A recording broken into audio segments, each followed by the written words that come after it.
tell a real scientific and I think public policy success story, and it's about the ozone layer. You can see the globe here. We divide the atmosphere into a variety of layers. The troposphere is the lowest layer. It's where all of our weather occurs. The stratosphere is the next layer up, and that's what I'm going to really focus on because that's where most of our atmospheric ozone is located. Now, ozone is critical in our atmosphere because it screens ultraviolet radiation. Ultraviolet radiation, these are energetic solar photons. They are strong enough to break the bonds of biologically active molecules, like DNA, for example. So if you decrease the amount of ozone, which is screening this UV radiation, you can get more at the surface. And what that'll do is that you sunburn a little more quickly.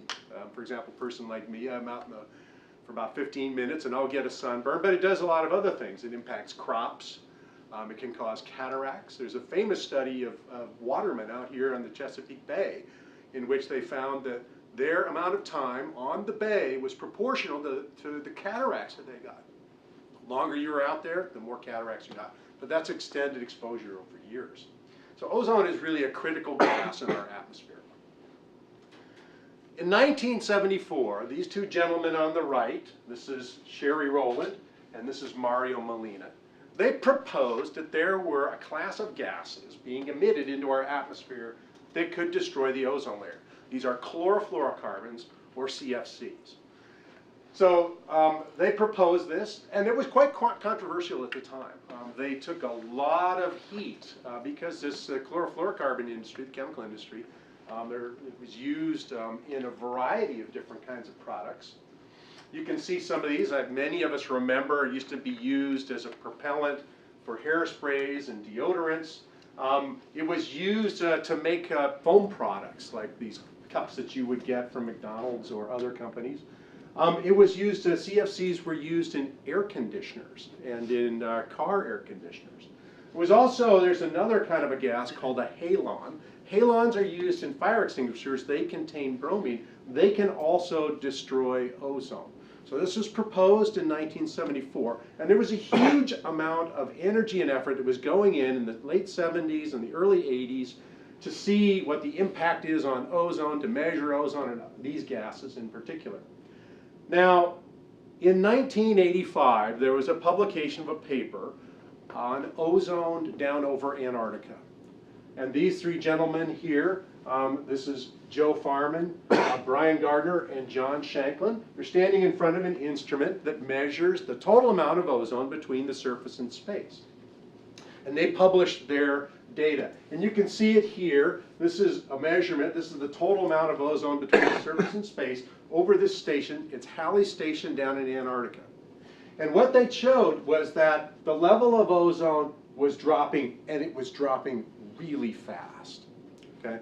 It was an amazing study that they published, and the quality of these data are such that there was no dispute to this. Ozone was going down, and it was going down fast. This was a real shock to the atmospheric community when this paper was published. Shortly thereafter, and this was in 1985 also, a scientist at the NASA Goddard Space Flight Center, P.K. Bhartia, made an image of what this ozone looked like over Antarctica. And so you can see Antarctica here in the center, South America, Africa, Australia, and here in the middle is this very low ozone area. These red colors and yellows that you see here indicates very low ozone. And it was dubbed the Antarctic ozone hole. So ozone was going down fast, and it was a huge region. This is a very large region, comparable, this continent of Antarctica is a large area, so there's a large depletion over a large area.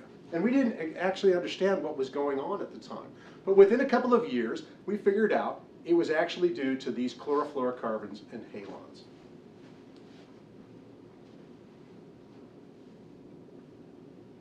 So there was a lot of consternation about this. What are we going to do? Well, how can we stop it? What other measurements can we make? So the rising concern about the problem amongst the nations of the world, there was already discussion about should we get together and create an agreement. And in fact, after a couple years, they did create an agreement. This is an agreement called the Montreal Protocol. These are, this is shows a meeting of the parties to the Montreal Protocol. It took place in Doha, on the Saudi Arabian Peninsula. And here you can see the Montreal Protocol had a series of agreements, the initial one, and then they were added on to further strengthening regulations of these chlorofluorocarbons.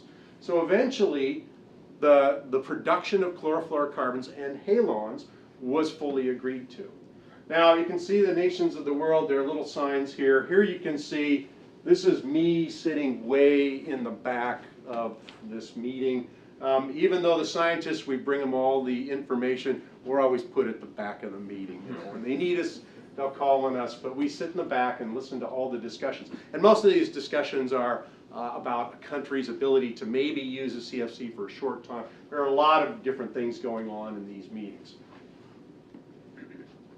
Okay, so now what's happened with ozone? Well, first of all, let me talk about chlorine. So chlorine, it was going up and up and up through the 1960s, 1970s, 1980s. These are a combination of all the CFCs and halons.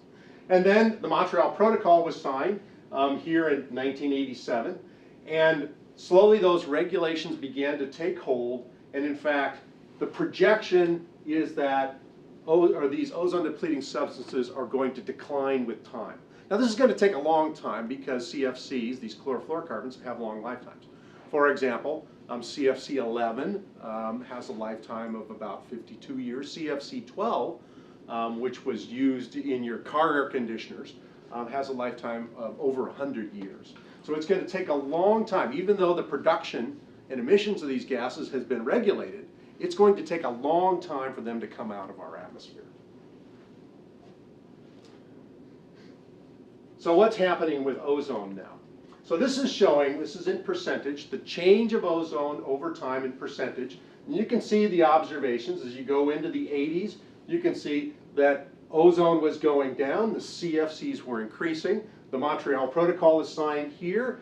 Pretty soon the chlorine has started to decrease. And you can almost, there's a Mount Pinatubo effect right here, but you can almost see that ozone isn't going down anymore. And maybe there's a hint that things are starting to go up.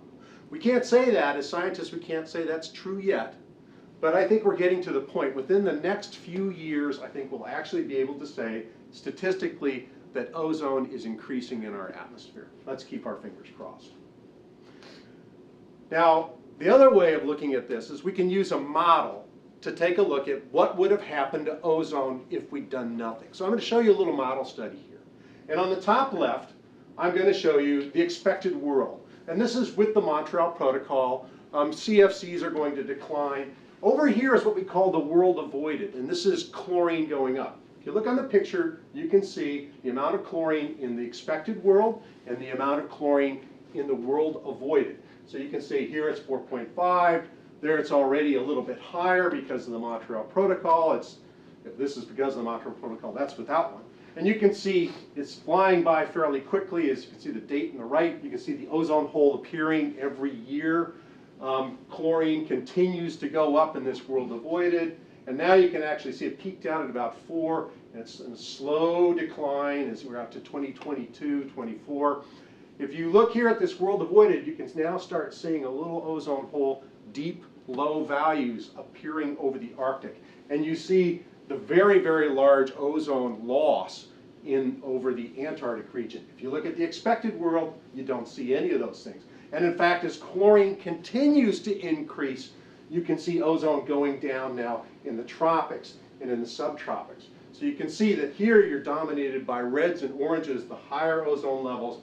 In the world avoided, you can see that ozone is declining and declining and declining. Now, this is about 40 to 50 times, by the time you get out to 2065 here, this is 40 to 50 times the natural level of chlorine in our atmosphere, chlorine and bromine combined. And this has gone down, it needs to go down to about 1.2. This is about halfway there. But you can see the difference in ozone. 65%, or excuse me, about 2/3 of the ozone layer is destroyed if there had been no Montreal Protocol, if nothing had been done. Okay? Now what does that mean? That means Huge impacts on crops. For somebody like me, I mentioned that if I go outside 15 minutes, I'll get a perceptible burn. In that world, it's 5 minutes, okay? So you go out and you walk for a quarter of a mile, you would get a perceptible sunburn. So this is an incredibly bad world. We don't want to live in that world. This is the one that we expect. Now, we can do, as I've already shown, we can do these projections of where ozone is going. Here we can see the observations. This shows a model projection. And now I put 2 model projections on here.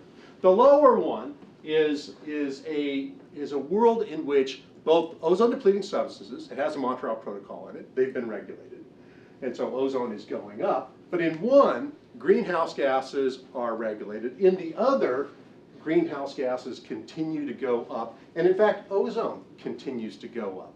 So the net impact of increasing greenhouse gases is that the ozone layer begin to pile up lots of ozone. So instead of a depleted ozone world, we're going to go to an ozone world where there's probably too much ozone. Now, what does that mean for the environment? I actually don't know. I don't think we know as scientists what's going to happen there. So let me say another word about what happened. This is, I love this picture. This, I owned a 1967 Ford Mustang Fastback. It was a hot car. I love this car. It had a CFC air conditioner in it. Okay? So I was using CFC 12 in that particular air conditioner. Here's a Tesla, a modern Tesla. It uses a replacement compound called an HFC, in fact, HFC 134A. And in fact, in all your cars right now, you have that particular refrigerant in your car air conditioner. So this is the compound that replaced the CFCs. Now the beauty of this is a hydrogen, a fluorine, and a carbon. It doesn't have chlorine, so it doesn't destroy the ozone layer. The problem with HFCs, though, is they're greenhouse gases.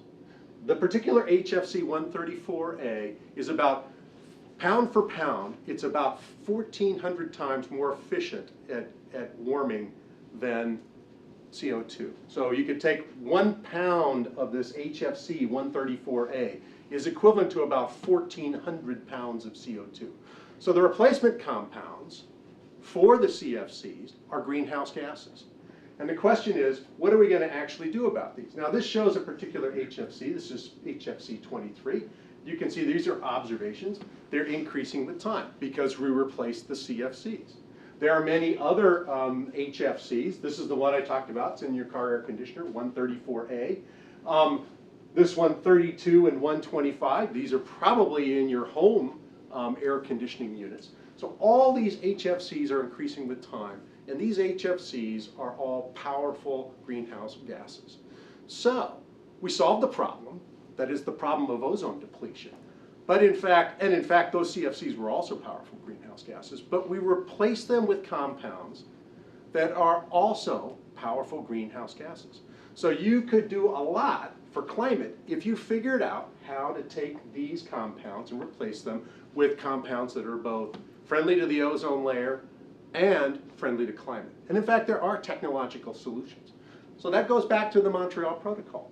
The Montreal Protocol could, in fact, take action on these HFCs. We don't know that that's going to happen, but it might. So let me kind of summarize where we've been. So I told you a good story. We got rid of these CFCs. They're now regulated. They still exist in various places around the atmosphere, but they're slowly declining. That's a great story. In fact, the outcome of that would have been an environmental disaster if they'd kept growing. We used a lot of satellite information to take a look at the ozone problem. Most of the observations you've seen on this presentation have come from NASA satellites, including the Aura satellite that you can see here. Now, what does the future hold? Well, the future's in our own hands. We have two things you could regulate these compounds, and that may happen. But the one thing that we really need to do is we need to continue to look at the atmosphere, to continue to make measurements of what's happening to our atmosphere. And that's where satellites like Aura and its follow-ons are crucial to knowing where we're going to be in the future. Thank you.